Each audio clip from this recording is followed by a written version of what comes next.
जय हिंद दोस्तों। तो हम बात करने वाले हैं क्लास 10th के साइंस के वीवीए ऑब्जेक्टिव क्वेश्चन के बारे में। ठीक है, तो आज का सवाल आएगा साइंस से। तो चलिए शुरू करते हैं।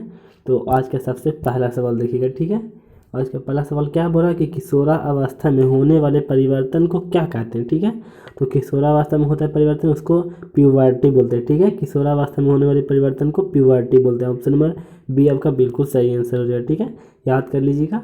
बोला कि कीटों के पंख और चमगादड़ के पंख। ठीक है, कीटों के पंख और चमगादड़ के पंख किस अंग है? तो यह समजात अंग है। ठीक है, समजात अंग है, क्योंकि दोनों तो उड़ने के लिए ही इस्तेमाल करता है ना। कीटों के पंख, इसको फिर से देख लीजिएगा कि कीटों के पंख और चमगादड़ के पंख है, समजात अंग के उदाहरण है। ठीक है, दोनों तो उड़ता है उससे, समजात अंग है। अगला देखिएगा, क्वेश्चन नंबर अगला यानी 55 नंबर।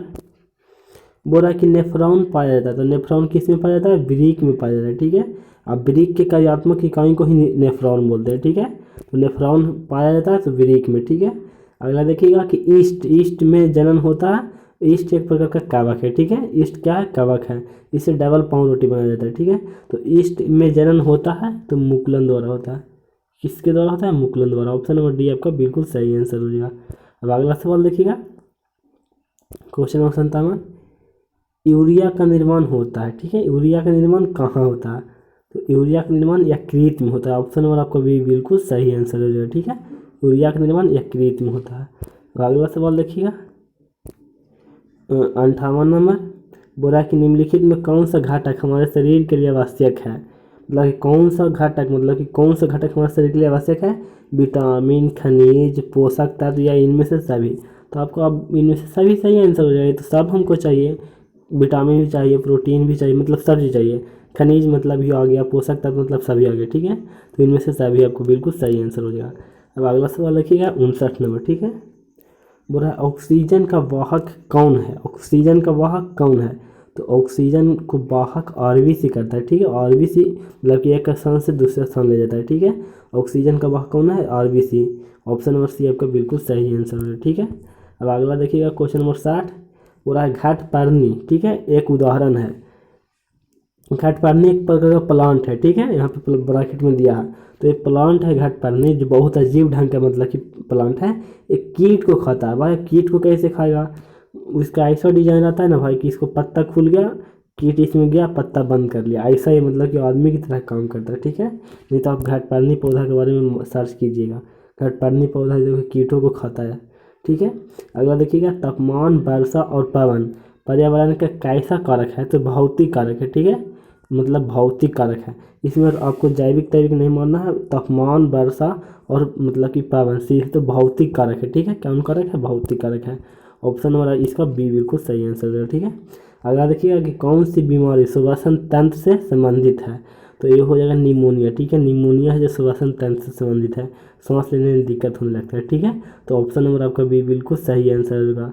कौन सी बीमारी श्वसन तंत्र से संबंधित है? तो निमोनिया हो जाएगा। ठीक है, अब अगला सवाल देखिएगा, बोला निम्नलिखित में कौन सा संवहन उत्तक है?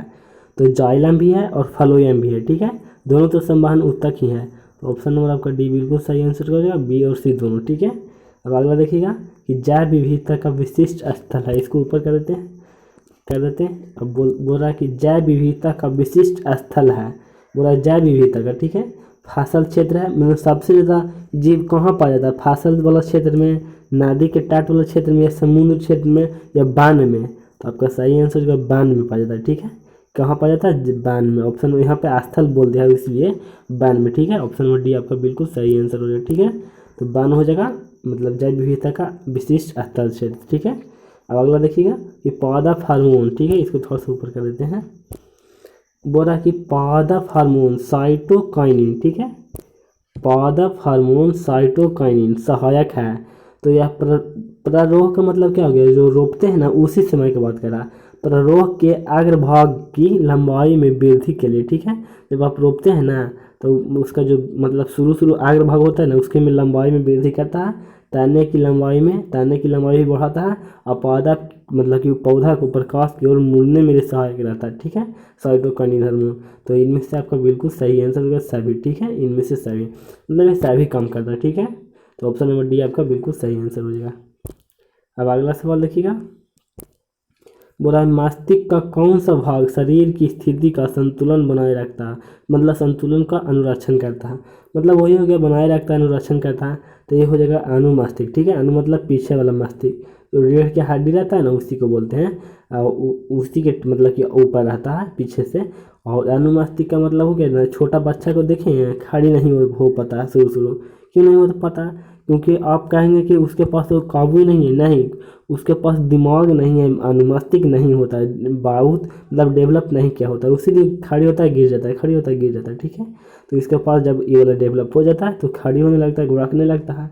तो आपका ऑप्शन नंबर सी बिल्कुल सही आंसर होगा। ठीक है, शरीर का संतुलन बनाए रखने के लिए ये अनुमस्तिष्क का होना बहुत जरूरी है।